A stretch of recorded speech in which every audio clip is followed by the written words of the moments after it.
Hello, this is Reindeer's Bees, and today I'm gonna make a video about something that I've been wanting to do for a while on my Instagram, and now that I started this channel, I figured it was time to make this.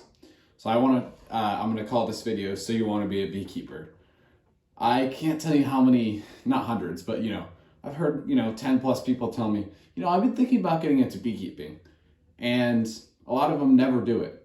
But the point is, if you are really seriously considering it, there's a lot of things you should know before starting. And so this video is going to be 3 parts. It's going to be about 1, do you think you can afford it? And not necessarily if you can or not, but also do you want to? Beekeeping is very expensive. And I think it surprises a lot of people when they get started. And it can be more expensive if you don't take care of your bees and they die. And you still want to have bees, so you have to buy more. Are you physically able? It's really challenging because deep boxes full of honey, which is standard in beekeeping for the US, they can weigh as much as like 80 pounds. So it gets very, very heavy. And then mediums, 30 or 40 pounds. So are you physically up to the task? It also gets really hot. And then the third thing is, do you have adequate time to be a beekeeper? And do you really want to? It takes a lot of drive to be a good beekeeper and a lot of effort. So are you willing to do that, or do you just want to throw the bees in the box and hope for the best? What kind of beekeeper are you going to be?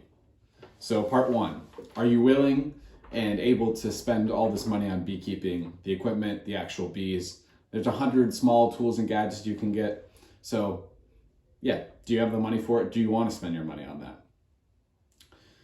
So a typical hive setup costs like $350, I would say, for the actual equipment. These are estimates, it's not exact. It depends on where you live, what kind of equipment you want, a lot of things.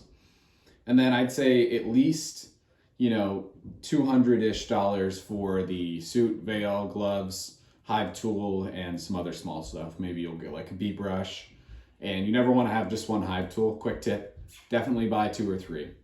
So, not to mention that you also actually have to buy the bees, which the bees are also very expensive. A package, which is 3 pounds of bees, is like between, 140 and 160. And then nucleus colony, which is 5 frames of drawn comb with a laying queen, that's between generally like $200 and $250. So the bees are also really expensive too. So it's very expensive, and it's going to be more and more expensive the more bees die. Beekeeping is really hard, so you're going to lose some bees, and the less you manage, generally the more bees you'll lose and the more money it will cost you if you want to continue beekeeping. So it's something you need to keep in mind. Another cost is queens die relatively quickly, like definitely in our modern day and age of beekeeping, in the first 3 years, she's probably going to die. And queens can cost anywhere between like $35 and $60. So it's a lot of money. And if you have even a couple hives, it could be a pretty serious investment, as well as that queen may not be accepted depending on the situation in your hive and just bad luck. So there goes another queen. There goes another, $30 to $60. Bees need to be fed, and sugar is not cheap. So gone are the days of 30-cent sugar. Like back in 2018 or 19, it was like 30 cents a pound.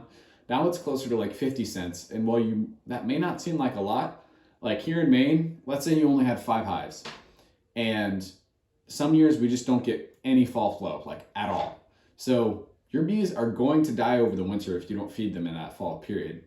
So you have to feed them, and let's say it takes, 50 pounds of sugar, 50 cents a pound, you're talking like $25 per hive. So it's already $100, and you only have 5 hives, and you've already spent $1,000 the year before on equipment. So it takes a lot of money, and you have to be willing to spend it, because the bees aren't just going to magically survive in that box without your management.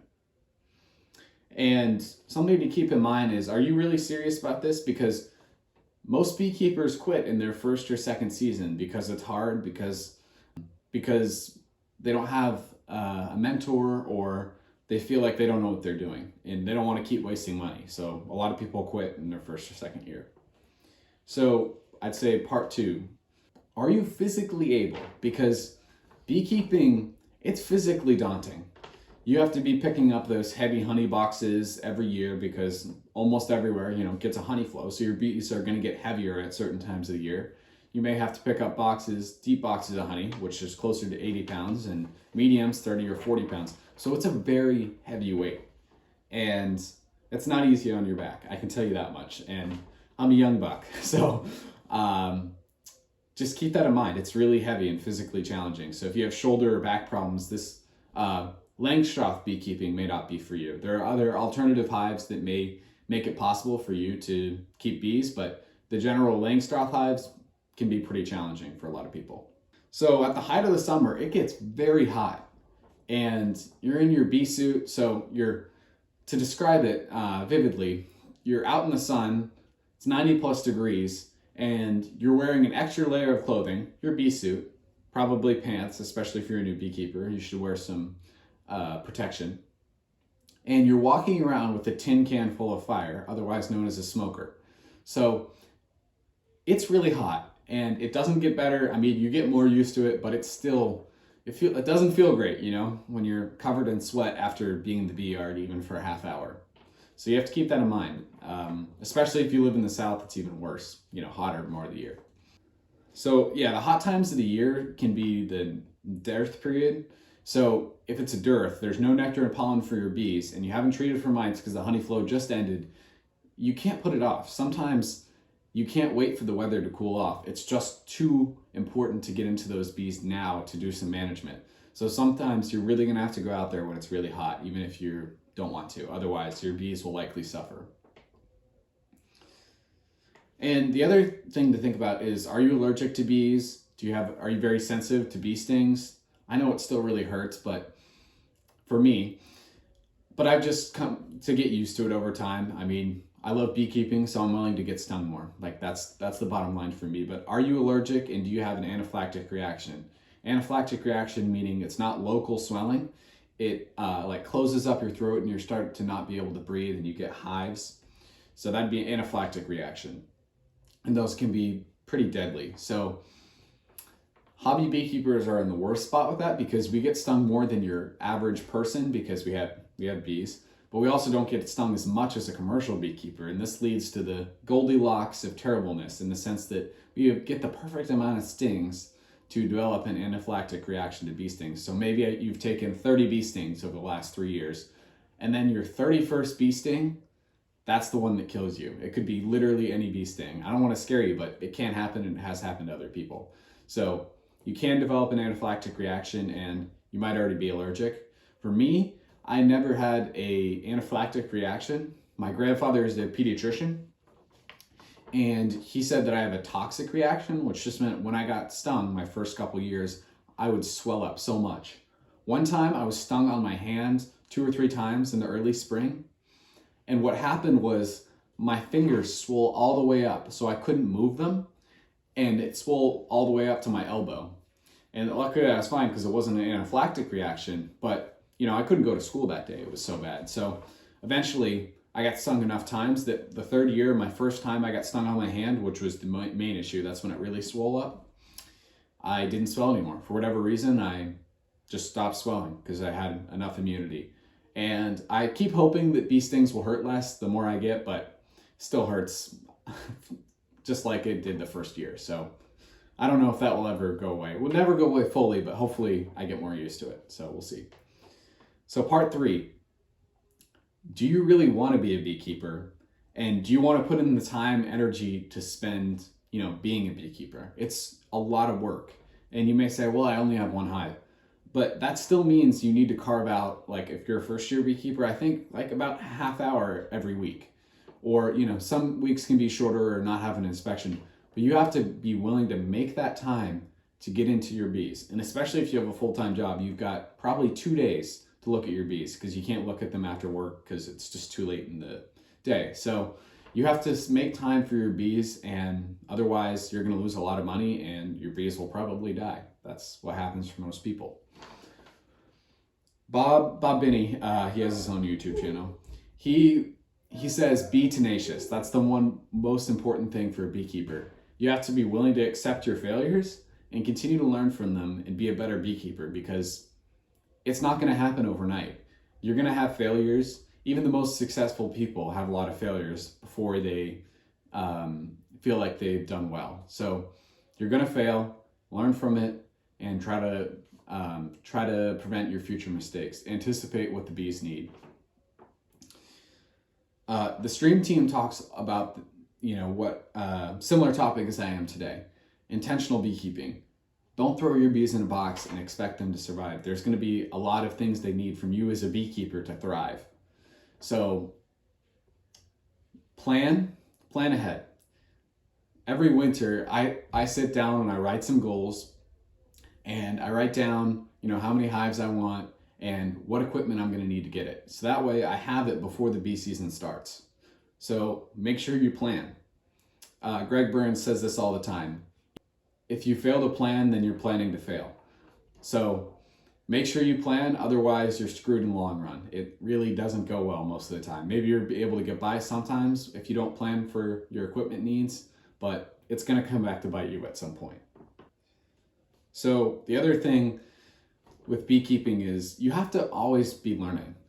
And that's the thing that's going to help you the most, because if you're not driven to learn, then you're never going to get better. You need to listen, or you need to watch YouTube videos, you need to read books, you need to listen to podcasts.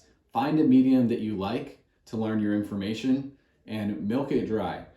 If you're really into reading books, then do that, because there's 100 million beekeeping books out there, and plenty of YouTube channels and podcasts are becoming more and more popular. So find the way that you like to learn, that you best learn, and do that, because learning is so important, and you will always be getting better if you continue to learn. So keep learning. And another great quote: don't compare yourself to other people, compare yourself to who you were yesterday. And that's absolutely true with your beekeeping too. You may see Bob Binney and you may be awestruck with his godlike beekeeping abilities. And you need to focus on what you need to do better right now to be a better beekeeper, because you're not going to be him overnight, right? You're going to have to take your own steps to be a better beekeeper. If you're doing better than you were last week or last year or 2 years ago, you're doing your job. You're becoming better, and that's what's important. So focus on what you need to learn and what feels important to you, and continue to get better, and don't compare yourself to other people. Just focus on comparing yourself to what you've done in the past. So I hope I didn't ramble on too much, but I feel like a lot of people jump headfirst into beekeeping and then they lose their bees and then they quit in the first or second year. That's what the data shows. And so I feel like I should make this video so people who are considering it can figure out, do I really want to be a beekeeper, and why or why not? So I hope this helps. It's not an easy hobby. It's not something where you just throw the bees in the box. I know I said that a bunch of times, but it's what people think. They're natural creatures, and so they'll survive, but that's not the case. And although beekeeping is challenging, it's the best thing that's ever happened to me. I love beekeeping. I think about it almost every day of the year, and I've actually had multiple dreams about beekeeping too, which is kind of funny. Anyways, I love it. And even though it's a really challenging hobby, it might be something that you love forever, and I hope to do it forever. So comment down below, like and subscribe. Check me out on Instagram and Facebook at Reindeers Bees, and I'll see you in the next one.